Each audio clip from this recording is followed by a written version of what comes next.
In Microsoft Teams, teams are groups of people that connect for work, projects, or common interests. Teams are made up of channels.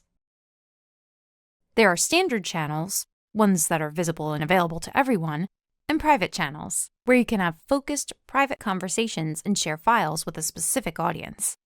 Each channel is built around a topic, like team events, a department name, or just for fun.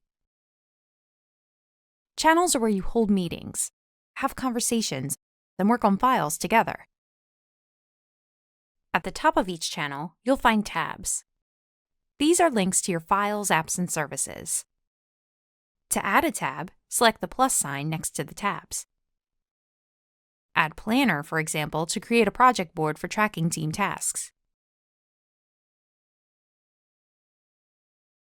If you have a lot of channels, pin the most important ones to keep them at the top of your list. Choose a channel to pin, and then select More Options, the 3 dots next to the channel name, then Pin to pin it. Select More Options again to unpin the channel and to see what else you can do with the channel. And that's the quick overview of teams and channels. Put them to work for you.